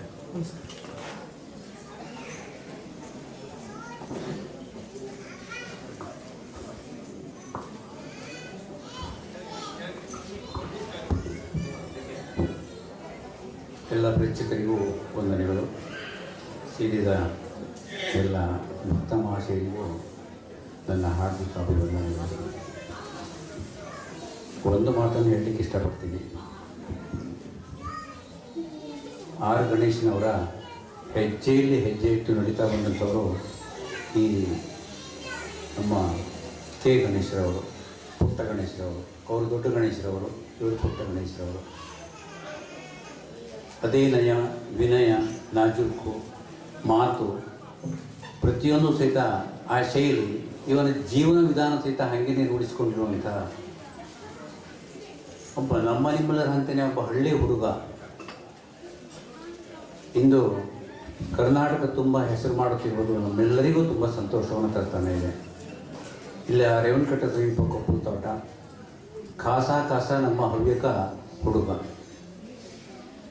ಎಷ್ಟೊತ್ತಿಗಾಗಲೇ ಗಣೇಶರವರಿಗೆ ಕರ್ನಾಟಕ ರತ್ನ ಸಿಕ್ಕಿ ಎಷ್ಟೋ ವರ್ಷಗಳಾಗಬೇಕಾಗಿತ್ತು. ಆದರೆ ಸರ್ಕಾರ ಯಾಕೇನೋ ಕಾಣೋದಿಲ್ಲ, ಒಳ್ಳೆಯ ಕೆಲಸಗಳು ಮಾಡಿದವರಿಗೆ ಸರ್ಕಾರಕ್ಕೆ ಕಾಣಲ್ಲ. ಆದಷ್ಟು ಬೇಗ ಅವರಿಗೆ ಕರ್ನಾಟಕ ರತ್ನ ಸಿಗಲಿ, ಭಾರತ ರತ್ನ ಸಹಿತ ಲಭ್ಯವಾಗಲಿ ಅನ್ನುವಂಥ ಹಾರೈಕೆಯೊಂದಿಗೆ ಅದೇ ಹೆಜ್ಜೆಯಲ್ಲಿ ನಡೀತಾ ಇರುವಂಥ ಗಣೇಶ ನಮ್ಮ ಕರ್ನಾಟಕ ತುಂಬೆಲ್ಲ, ಹಾಗೆಯೇ ದೇಶ ತುಂಬೆಲ್ಲ ಕೀರ್ತಿ ಪಸರಿಸಲಿ ಅನ್ನುವಂಥ ಆಸೆಯೊಂದಿಗೆ ದುರ್ಗಾ ವಿನಾಯಕ ಅವರನ್ನು ಸಾಕಷ್ಟು ಇದೇ ರೀತಿಯ ಹರಿಸ್ತಾ ಇರಲಿ ಅನ್ನುವಂಥ ಪ್ರಾರ್ಥನೆಯೊಂದಿಗೆ ಅವರಿಗೂ ಸಹಿತ ಕರ್ನಾಟಕ ರತ್ನ ಲಭ್ಯವಾಗಲಿ, ನಮ್ಮ ನಿಮ್ಮೆಲ್ಲರ ಹರಿಕೆ ಇರಲಿ ಅನ್ನುವಂಥ ಮಾತನ್ನು ಹೇಳಲಿಕ್ಕೆ ಇಷ್ಟಪಟ್ಟು ಕಾವ್ಯ ವಚನವನ್ನು ಮಾಡಲಿಕ್ಕಿದ್ದೇನೆ. ಕೆಮ್ಮಂದರೆ ದಯವಿಟ್ಟು ಕ್ಷಮಿಸಬೇಕು, ಆರೋಗ್ಯ ಸರಿ ಇಲ್ಲ.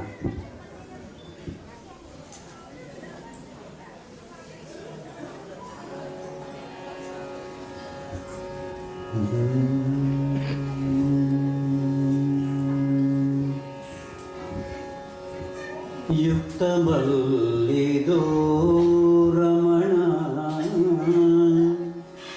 ನಿನಗೆ,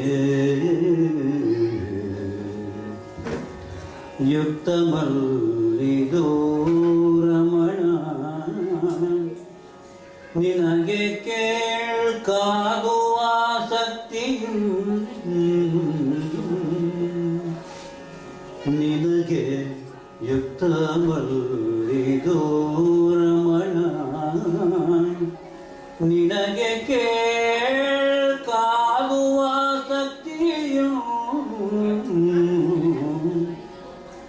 ಚಕ್ರಿಗಭಿಮುಖನಾದ ಬಳಿಕೆಲ್ಲೋ, ಚಕ್ರಿಗಭಿಮುಖನಾದ ಬಳಿಕೆಲ್ಲೋ ಮುಕ್ತಿಯಲ್ಲದೆ ಬೇರೆ ಜಯ ಮುಕ್ತೆ, ಮುಕ್ತಿಯಲ್ಲದೆ ಬೇರೆ ಜಯ ಮುಕ್ತೆ ಜನಿಸದು ವಿವೇಕ ಸಂತತಿ ನಿನ್ನೊಳು,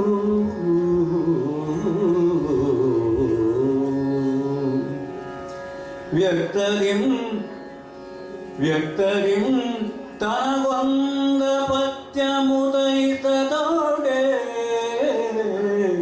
ವ್ಯಕ್ತರಿನೋ ತನಗೊಂದ ಪತ್ಯ ಮುದೈಸದೊಡೆ ವಿರಕ್ತಿಯು ಕೈವಲ್ಯಮಾದ ಪುದೆ, ವಿರಕ್ತಿಯು ಕೈವಲ್ಯಮಾದ ಪುದೆ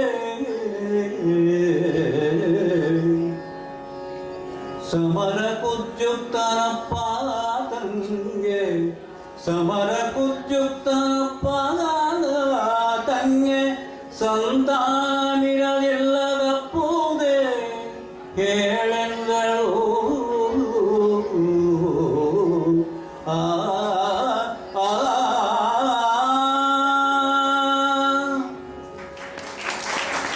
ತುಂಬಾ ಸೊಗಸಾಗಿ ಹಾಡಿದ್ದಾರೆ.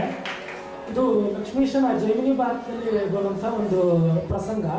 ನನಗೆ ಅವರ ಹೆಸರು ಸ್ಫುರಿಸ್ತಾ ಇಲ್ಲ, ರಾಜನ ಮತ್ತು ರಾಜಕುಮಾರನ ಹೆಸರು ಮಯೂರಧ್ವಜ ಅಲ್ಲ ಅನ್ಸುತ್ತೆ, ಸುಧನ್ವನ ಪ್ರಸಂಗ.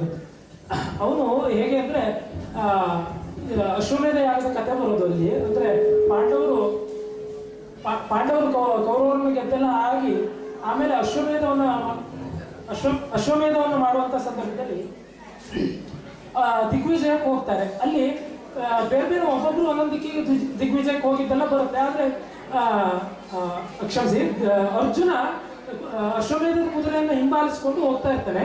ಆಗ ಸುಧನ್ವನ ರಾಜ್ಯಕ್ಕೆ ಬಂದಾಗ ಅಲ್ಲಿ ಪ್ರಸಂಗ ಹೇಗಿರುತ್ತೆ ಅಂದ್ರೆ, ಆ ಸುಧನ್ವ ಮಹಾಪರಾಕ್ರಮಿ. ಅವನು ಇವನನ್ನ ಅರ್ಜುನನನ್ನ ಸೋಲಿಸಿ ಅರ್ಜುನನಿಗೆ ಬೆಂಬಲವಾಗಿ ಬರುವಂತ ಕೃಷ್ಣನನ್ನ ನಾನು ಕಾಣದೆ ಹಿಂತಿರುಗಿ ಮನೆಗೆ ಬರೋಲ್ಲ ಅಂತ ಶಪಥ ಮಾಡ್ತಾನೆ.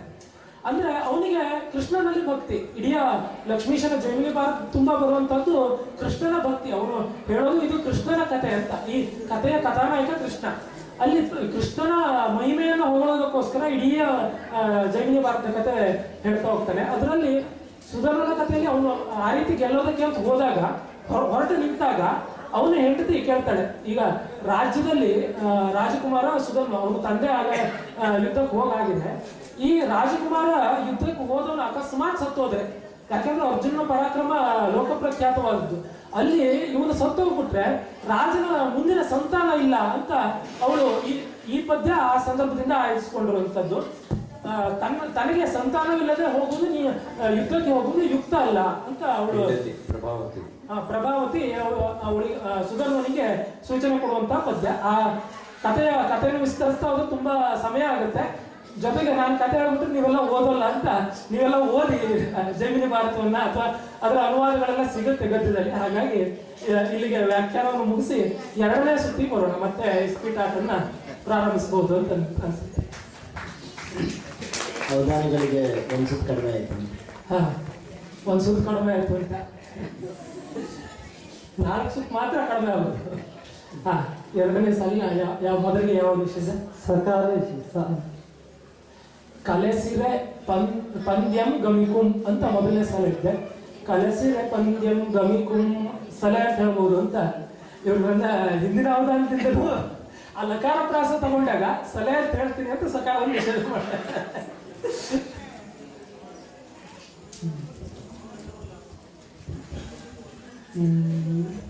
ನಿಮ್ಮೊಂದು ದಾರಿ ತಪ್ಪಿಸೋಣ. ಗೆಲೆ. ಆವತ್ತು ಇದೇ ಶಬ್ದಕ್ಕೆ, ಇದೇ ಸಕಾರ ನಿಷೇಧಕ್ಕೆ ಇದೇ ಗೆಲೆ ಅಂತಾನೆ ಹೇಳಿದ್ದೆ.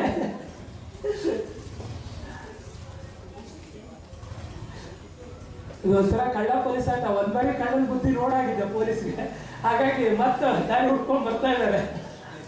ಓಕಾರ ನಿಷೇಧ. ಓಕಾರ ಅವಧಾನಿಗಳೇ, 175 ಎಲ್ಲಾದ್ರೂ ಬರುತ್ತಾ? 175 ಬರುತ್ತೆ. ಯಾವ್ದಂತೂ ಹೇಳ್ಬೇಕಾ?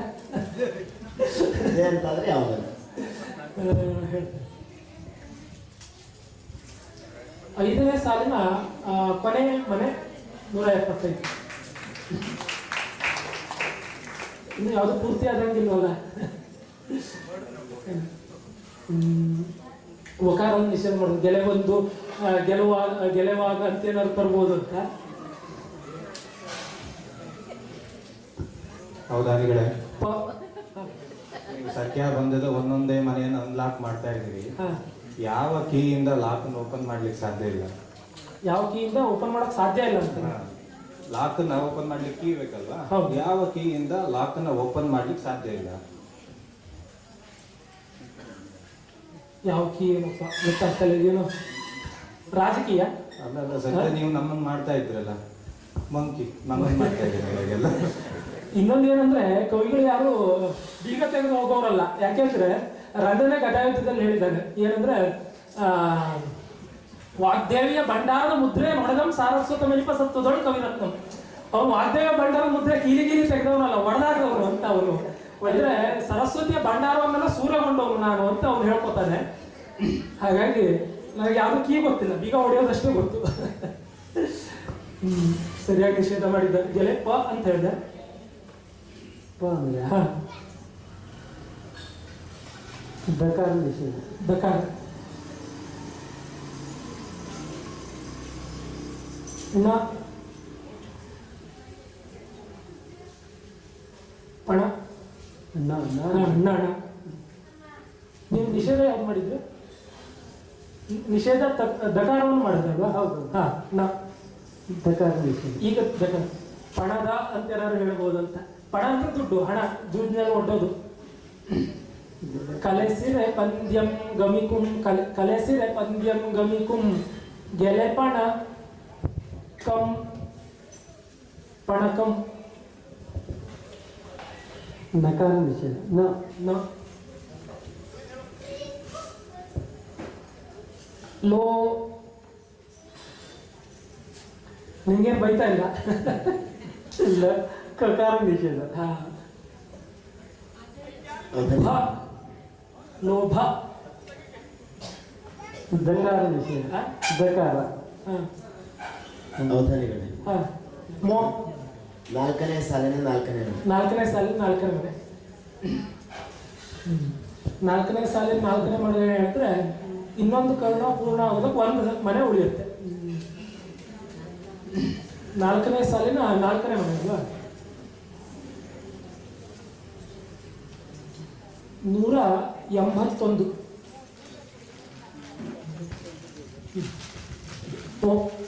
ಮೋ ಹ್ರಸ್ವ. ಹ. ಗಕಾರ ನಿಷೇಧ. ಗಕಾರ. ಮುಂದೆ ಗೆಲೆ ಪಣ ಪಣಕಂ ಲೋಭ ಮುಂದೆ.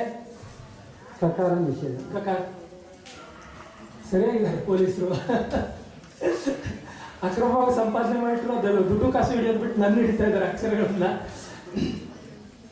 ಗೆಲೆ ಪಣಕಂ ಲೋಭ ಮುಂದೆ ಅಂತ ಹೇಳಿದ್ರೆ ಕಕಾರವನ್ನು ನಿಷೇಧ ಮಾಡಿ.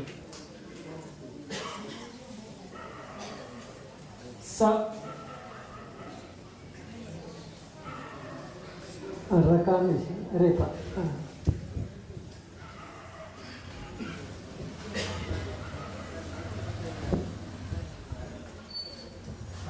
ಅವಧಾನಿಗಳೇ, ಕೇಳಿ ಕೇಳಿ. ನೀವು ಏನೋ ಹಣ ಸುದ್ದಿ ಹೇಳಿದ ತಕ್ಷಣ ಎಲೆಕ್ಷನ್ ನೆನಪಾಯ್ತು. ಮಾತಾಡೋದೇ ದೊಡ್ಡ ಡೇಂಜರ್ ಆಗಿದೆ ಈಗ.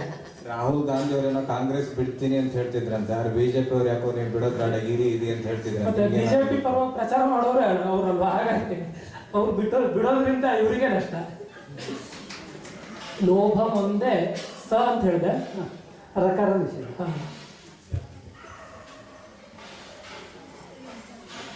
ಅಲ್ವ ಸಲ್ವ. ದಕಾರ ನಿಷೇಧ. ಅಂತ ಸಲ್ವಂತ.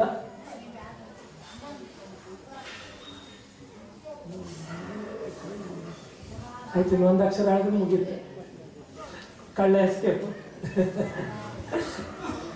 ದಕಾರ ನಿಷೇಧ. ಅಲ್ತೆ ಸಲ್ವಂತಲ್ತೆ. ಗೆಳೆಪಣಕಂ ಲೋಭ ಮುಂದೆ ಸಲ್ವಂತಲ್ತೆ. ಕಲೆಸಿರೆ ಪಂದ್ಯಂ ಗಮಿಕುಂ. ಎಲೆಯನ್ನು ಕಲಸಿದಾಗ ಆಟ ಶುರುವಾಗುತ್ತೆ, ನಡೆಯೋದಕ್ಕೆ ಶುರುವಾಗುತ್ತೆ. ಆಗ ಏನು ಗೆಲೆ, ಅದರಲ್ಲಿ ಗೆದ್ದಾಗ ಪಣಕಂ ಹಣಕ್ಕೋಸ್ಕರ ಲೋಭ ಒಂದೇ ಸಲ್ಲುವಂತಲ್ತೆ. ಲೋಭ ಒಂದೇ, ಅಲ್ಲಿ ಆಟದಲ್ಲಿ ಗೆದ್ದಾಗ, ಹಣವನ್ನು ಗೆದ್ದಾಗ ಗೆಲೆ ಪಣಕಂ. ಲೋಭ ಒಂದೇ, ಲೋಭ ಅಂದ್ರೆ ಮೋಹ ಶುರುವಾಗುತ್ತೆ, ಇನ್ನೂ ದುಡ್ಡು ಹಾಕ್ಬೇಕು, ಇನ್ನೂ ಆಡ್ಬೇಕು ಅಂತ.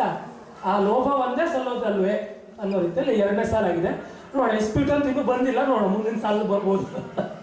ಸಮಸ್ಯೆಯ 2ನೇ ಅಂದ್ರೆ 3ನೇ ಪಾದವನ್ನು ಹೇಳ್ಬೇಕು. ಈಗ 2 ಪಾದವನ್ನು ಹೇಳಿದ್ದೇನೆ. ಹೌದು.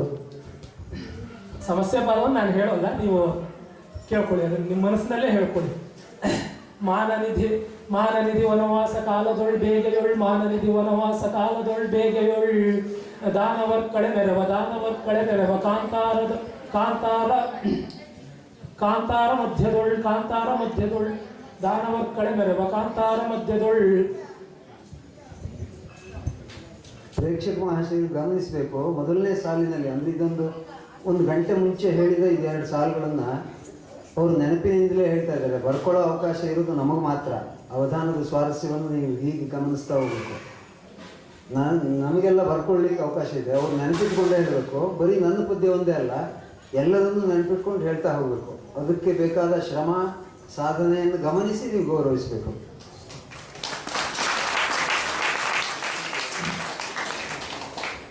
ಬೋನಮಂ ಬೇಯಿಸುವ